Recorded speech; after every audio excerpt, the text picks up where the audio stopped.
દેશમાં ઉનાળાની શરૂઆતથી અનેકવાર માવઠાનો માર પડ્યો છે ત્યારે ફરી મોસમનો મિજાજ બદલાયો છે।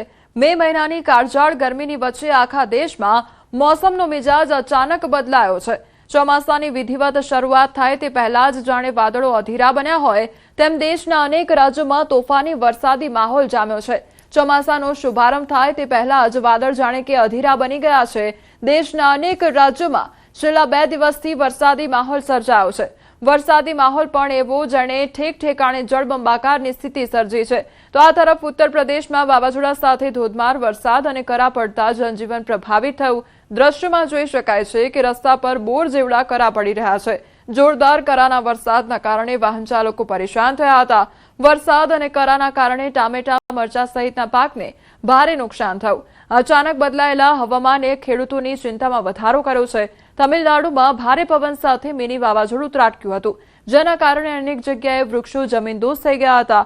વૃક્ષો રસ્તા પર ધરાશાયી થતા કેટલીય જગ્યાએ વાહન વ્યવહાર પણ ખોરવાયો હતો। તમિલનાડુના વાલપારાઈમાં કુદરતનો પ્રકોપ જોવા મળ્યો છે, તો વીજળીના કડાકા ભડાકા સાથે અહીં વરસાદનું આગમન થયું છે।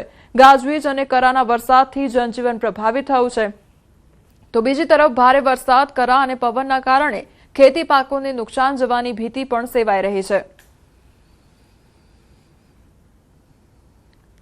હરિદ્વારમાં કુદરતનો મિજાજ બદલાયેલો જોવા મળી રહ્યો છે। ધૂળની ડમરીઓ સાથે ફૂંકાયેલા વાવાઝોડા બાદ મુશળધાર વરસાદ ખાબક્યો। ગરમીથી મળી છે મોટી રાહત, તો તેજ આંધીના કારણે જનજીવન અસ્તવ્યસ્ત થઈ ગયું છે।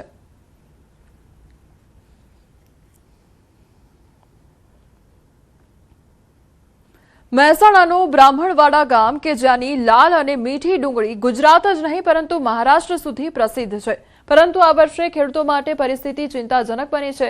ઉત્પાદન અંદાજે 50% ઘટ્યું છે, સાથે જ બજારમાં યોગ્ય ભાવ પણ મળતો નથી। મોંઘી મજૂરી અને ઓછી માંગના કારણે ખેડૂતોને મોટું આર્થિક નુકસાન સહન કરવું પડી રહ્યું છે। ભલે બ્રાહ્મણવાડની ડુંગળીની ગુણવત્તા આજે પણ ગ્રાહકોને ખેતર સુધી ખેંચી લાવે છે, છતાં ખેડૂતો માટે હાલનો સમય સંઘર્ષભર્યો બન્યો છે। હવે જરૂર છે યોગ્ય ભાવ અને સહાયની, જેથી ખેડૂતોને રાહત મળી શકે। ડુંગળી સાહેબ અમે લગભગ 30 એકરથી વાવીએ છીએ, પણ આ સાલ થોડુંક નુકસાન છે અમારે, કારણ કે વાવેતર બહુ વધારે થઈ ગયેલું છે અને પેદાશવાર થોડીક ઓછી મળેલી છે। એટલે પ્લસ ગઈ સાલ ભાવમાં 500 રૂપિયા હતા, આ સાલ 400 રૂપિયા છે, છતાં ગ્રાહક નથી। ડુંગળી સારી અને ઘર ચટી આવે છે, ડાયરેક્ટ ખેતરમાંથી જ લેવા માટે આવું છું હું। લોકો દૂર દૂરથી લેવા માટે અહીંયા ડુંગળી લેવા માટે આવે છે, અહીંની ડુંગળી વખણાય છે। જામનગરના હાપામાં દાદાનું બુલડોઝર સક્રિય થયેલું જોવા મળ્યું, તો ગેરકાયદેસર દબાણ પર કાર્યવાહી હાથ ધરવામાં આવી છે। 1,20,000 ચોરસ ફૂટ વિસ્તારમાં કાર્યવાહી હાથ ધરવામાં આવી। 35 કરોડની જમીન પર ખડકાયા હતા, ત્યારે કોમર્શિયલ દબાણો ખડકાયા હતા અને શહેરી આવાસની જમીન પરના દબાણ સામે લાલ આંખ કરવામાં આવી છે। જામનગરમાં ફરી એકવાર દાદાનું બુલડોઝર એક્ટિવ થયું છે। હાપા વિસ્તારમાં ગેરકાયદેસર દબાણો દૂર કરવા માટે ડિમોલેશન કાર્યવાહી હાથ ધરાઈ છે। અંદાજે 1,20,000 ચોરસ ફૂટ જેટલા વિસ્તારમાં થયેલા દબાણને દૂર કરવા કામગીરી ચાલી રહી છે। મહત્વનું છે કે શહેરી ગરીબો માટે આવાસ માટેની ફાળવેલી જમીન પર 16 જેટલા આસામીઓએ કોમર્શિયલ દબાણ ઊભું કરી દીધું હતું। પ્રશાસને કાર્યવાહી કરીને અંદાજિત 35 કરોડથી વધુની કિંમતની જમીન ખાલી કરાવી છે। જામનગર મહાનગરપાલિકા દ્વારા હાપા વિસ્તારમાં ઇસ્કોન મંદિર પાસે આવેલ 1,20,000 ચોરસ ફૂટ જેટલી જગ્યા કે જે શહેરી ગરીબોના આવાસ માટે જગ્યા ફાળવણી કરવામાં આવેલી છે, તેમાં 16 જેટલા આસામીઓ દ્વારા દબાણ કરવામાં આવેલું હોય તે દબાણને દૂર કરવાની કામગીરી આજ સવારથી ચાલુ કરવામાં આવેલી છે। જેમાં જામનગર મહાનગરપાલિકાની અલગ શાખાઓની ટીમો, 8 જેટલા જેસીબી, 6 જેટલા ટ્રેક્ટર્સ, એ ઉપરાંત ફાયર, પીજીવીસીએલ, પોલીસ બંદોબસ્ત સાથે આ કામગીરી હાલે ચાલુ છે। સંવાદદાતા કિંજલ અમારી સાથે જોડાઈ ગયા છે। કિંજલ, ગેરકાયદેસર દબાણ દૂર કરવામાં આવી રહ્યું છે, અત્યાર સુધી કેટલું દબાણ દૂર કરાયું? બિલકુલ કમલ, જે પ્રકારે વાત કરવામાં આવે, જામનગર મહાનગરપાલિકા સહિત સ્થાનિક સ્વરાજ્યની ચૂંટણી પૂરી થતા ફરી એકવાર જામનગરમાં ડિમોલેશન પ્રક્રિયા છે તે શરૂ થઈ છે। દાદાનું બુલડોઝર છે તે ચાલ્યું છે। હાપા વિસ્તારમાં જે ગેરકાયદેસર દબાણો કરવામાં આવ્યા હતા, જે શહેરી ગરીબો માટે આવાસ માટેની જગ્યા રાખવામાં આવેલી હતી, તેમાં કોમર્શિયલ દબાણ છે તે કરવામાં આવ્યું હતું. 16 જેટલા આસામીઓ દ્વારા 1,20,000 ચોરસ ફૂટમાં જે આખી બાંધકામ છે તે કરી લેવામાં આવ્યું હતું. આ બાંધકામને હટાવવા માટે આજે સવારથી જ રવિવારના દિવસે જ મહાનગરપાલિકાની એસ્ટેટ વિભાગની ટીમ પહોંચી હતી અને આજે 16 જેટલા આસામીઓએ કરેલું દબાણ છે તોડી પાડવામાં આવ્યું છે. કુલ 35 કરોડ આસપાસની રકમની આ કિંમતી જગ્યા હોવાનું છે તે સામે આવ્યું છે અને હાલ આ ડિમોલેશન પ્રક્રિયા છે તે સંપન્ન કરવામાં આવી છે. કોમન જી કિંજલ, સમગ્ર માહિતી બદલ આપનો આભાર. પાટણમાં દારૂબંધીના ધજાગરા ઉડાવતો વિડીયો સામે આવ્યો છે. હારીજ તાલુકામાં દેશી દારૂની ભઠ્ઠીના વિડીયો વાયરલ થયા છે તો નવામાકા ગામની સીમમાં દારૂની મિની ફેક્ટરીના દ્રશ્યો સામે આવ્યા છે. જાગૃતિ યુવાને દારૂની મિની ફેક્ટરીનો પર્દાફાશ કર્યો છે તો વિડીયો વાયરલ થતા પોલીસની કામગીરી સામે અનેક સવાલ ઉઠી રહ્યા છે.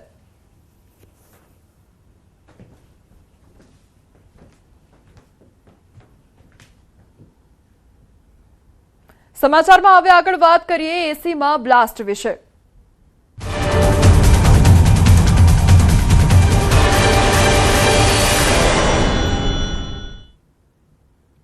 દિલ્હીમાં હચમચાવી નાખતો બનાવ બન્યો છે. વહેલી સવારે એક મકાનમાં એસીમાં બ્લાસ્ટ થયો, જે બાદ આગ લાગતા 9 લોકોના મોત થયા છે. વિવેક વિહાર વિસ્તારમાં એક મકાનમાં આ બનાવ બન્યો હતો. આ બનાવમાં 4 થી 6 ઘાયલોને હોસ્પિટલમાં દાખલ કરવામાં આવ્યા હતા. ફાયર કંટ્રોલ રૂમને સવારે લગભગ 3 કલાક અને 47 મિનિટે આગ લાગવાની જાણ થઈ હતી, જેના પગલે 14 ફાયર બ્રિગેડની ગાડીઓ ઘટનાસ્થળે પહોંચી આવી હતી અને બચાવ કામગીરી શરૂ કરવામાં આવી હતી. ફાયર વિભાગના જણાવ્યા અનુસાર આગ બિલ્ડિંગ B13ના બીજા માળેથી શરૂ થઈ હતી અને ધીમે ધીમે સમગ્ર બિલ્ડિંગમાં ફેલાઈ ગઈ હતી.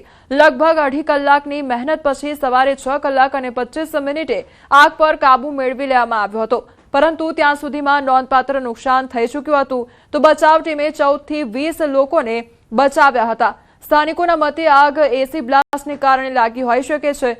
4 માળની ઇમારત હતી, જેમાં કુલ 8 ફ્લેટ હતા. આગ લાગી ત્યારે મોટાભાગના લોકો સૂતા હતા, જેના કારણે ઘણા લોકો સમયસર બહાર નીકળી શક્યા ન હતા.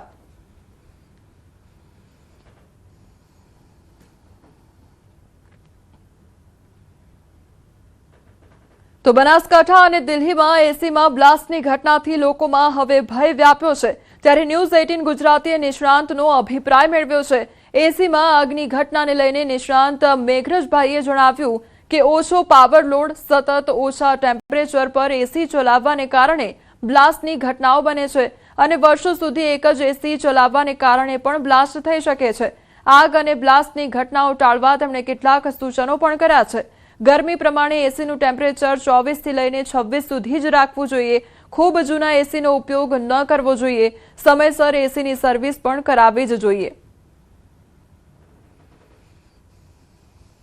કારણ ટેમ્પરેચરનું બી કારણ છે ને ટેમ્પરેચરનું બી કારણ છે, કેમ કે ટેમ્પરેચર સમજો 45 ડિગ્રીથી આગળ વધે છે તો એની સંભાવના વધારે થાય છે. હવે ઘરમાં ઘણા લોકો પાસે 1-1.5 કિલો પાવર હોય છે, એમાં બે એસી ચલાવશે, ઘરમાં રેફ્રિજરેટર હશે, ટીવી હશે, બીજા સાધનો હશે, તો એની પાવરની કેપેસિટી નથી. એમાં ક્યાં ને ક્યાં એનું બી લીકેજ થાય છે, કમ્પ્રેસર પર વધારે લોડ પણ પડે છે, એ પણ પાછી મળે. એસીની જો લાઈફ છે ને, ઘણા લોકો 10-10, 15-15 વર્ષ સુધી એસી ચલાવે છે, એની એટલી લાઈફ હોતી નથી. એ બીજું કારણ એ પણ બની છે કે તમે કમ્પ્રેસર પર વધારે લોડ આપો છો. લોડ કેવી રીતે? જે રીતે લોકો 16 પર ચલાવશે, 17 પર ચલાવશે, 18 પર ચલાવશે, તો ઓલરેડી એના પર લોડ વધી જાય છે. એ પણ કારણ થાય છે. પેલા પણ સર્વિસ કરાવો, હર 3-4 મહિના સર્વિસ કરાવો. 5-6 વર્ષમાં તમે એસી છે એ બદલી નાખો. અને અગર થાય તો કુલરનું બી વધારે ઉપયોગ કરો. સમાચારોમાં આગળ વધીએ તો પહેલા રોકાઈશું એક બ્રેક માટે.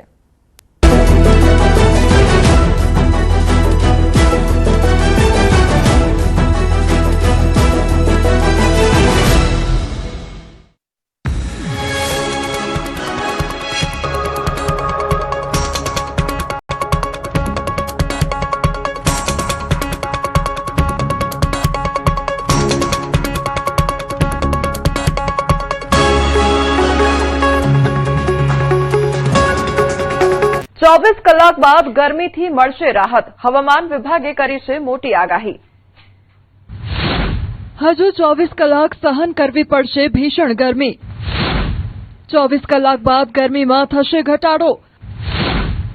2 થી 3 ડિગ્રી તાપમાન ઘટવાની આગાહી.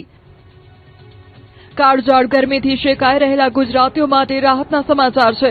હવામાન વિભાગે આગાહી કરી છે કે રાજ્યમાં આગામી 24 કલાક બાદ ગરમીમાં ઘટાડો થશે.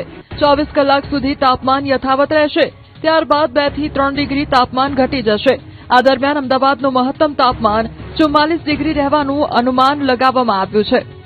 आने वाले 7 दिनों के लिए गुजरात स्टेट के सारे डिस्ट्रिक्ट कवर हैं जिसमें ड्राई वेदर प्रिवेल करेगा और मैक्सिमम टेम्परेचर की बात करेंगे तो आने वाले 24 घंटे में मैक्सिमम टेम्परेचर में कोई सिग्निफिकेंट ज्यादा चेंज नहीं होगा. उसके बाद मैक्सिमम टेम्परेचर में 2 से 3 डिग्री की गिरावट का पूर्वानुमान है आने वाले 3 दिनों के लिए. और मैक्सिमम टेम्परेचर रिलायंस की बात करेंगे तो अहमदाबाद में मैक्सिमम टेम्परेचर 43.3 डिग्री सेल्सियस और गांधीनगर में भी 43 डिग्री सेल्सियस के आसपास मैक्सिमम टेम्परेचर रिलायंस हुआ है. ગરમીમાં ઘટાડો થવાની સાથે રાજ્યમાં પવનની ગતિ પણ વધુ રહેવાની હવામાન વિભાગની આગાહી છે. પવનની ગતિ વધતા